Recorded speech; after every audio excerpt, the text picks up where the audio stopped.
Okay, so the Catholic Church's teaching on gender, it's a topic that gets a lot of attention, right? But what does the Church actually teach? That's what we're going to do in this explainer. We're going to go straight to the source material and break it all down piece by piece. So let's jump right in. What is the Church's core teaching on gender and who we are as people?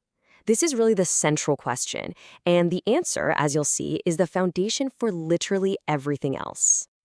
All right, to really get a handle on this, we're going to walk through it in 5 steps. First, we'll dig into this core idea of body and soul. Then we'll see where that comes from, its biblical and philosophical roots. After that, we'll look at the Church's critique of what it calls modern gender ideology, the specific concerns it raises, and then finally, its own proposed path of compassion. Okay, let's start at the very beginning, with the absolute cornerstone of this teaching, how the Church understands what it even means to be a human person. So here's the central idea, what it all boils down to.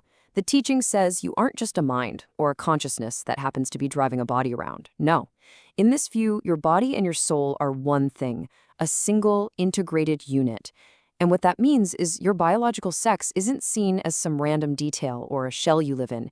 It's considered an essential, really meaningful part of who you are.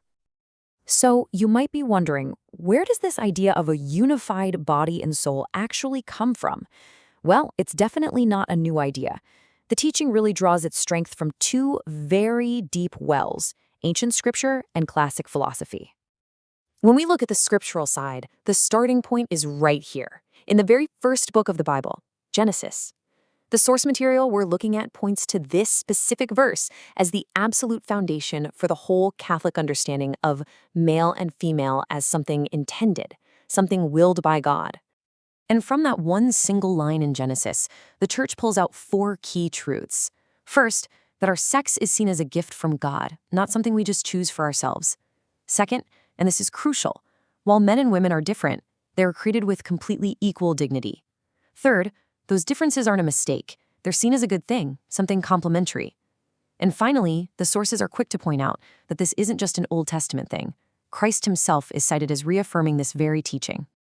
Okay, now for the philosophy. This teaching, the one we've been talking about, stands in direct contrast to an idea called Cartesian dualism. You know, the classic idea that the mind and the body are 2 separate things. And this right here, this slide, really gets to the heart of the whole disagreement. On one side, you have the Church's view, body and soul are one. And on the other, what the source material identifies as the philosophical root of modern gender theory, this idea that your true self, your mind, can actually be in conflict with your physical body. So, starting from that foundation, this idea of a unified body and soul, the source material then builds its critique of what it calls transgender ideology. The key phrase here is false anthropology, and that might sound academic, but what it really means is that the Church views this ideology as being based on a mistaken idea of what a human person is. From this perspective, the fundamental error is that it separates the person from their body, and it treats the body like it's a problem, something that needs to be corrected to match how we feel. And this critique isn't just some abstract philosophical debate. The source goes on to outline some very specific medical and social concerns that, it argues, come directly from this ideology. So to back up its argument that medical transition doesn't necessarily resolve underlying distress, the source points to data. For example, it highlights one cited study, which found that the suicide rate for postoperative transgender individuals was 19 times higher than for the general population. The argument being presented here is that these interventions may not be delivering the long-term well-being that people are hoping for. And when the focus shifts to children, the document makes another really key point.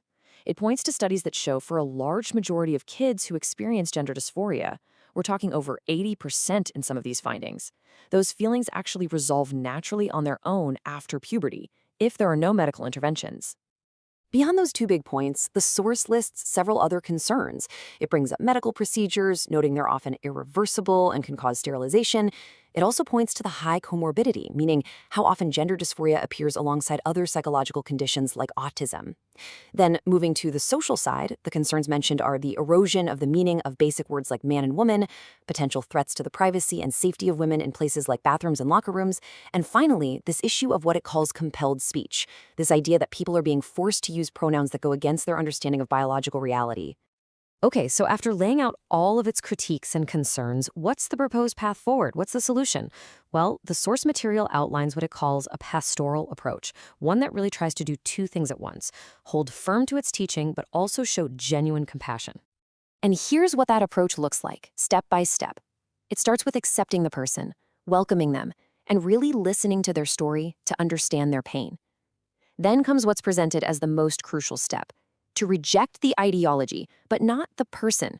In other words, to offer clarity on the teaching, but to love the individual. From there, the path leads to a call to holiness, to find meaning in their suffering, and ultimately to help them find their true identity as a child of God, created male or female. And to really explain what it means by compassion, the source uses this really powerful analogy.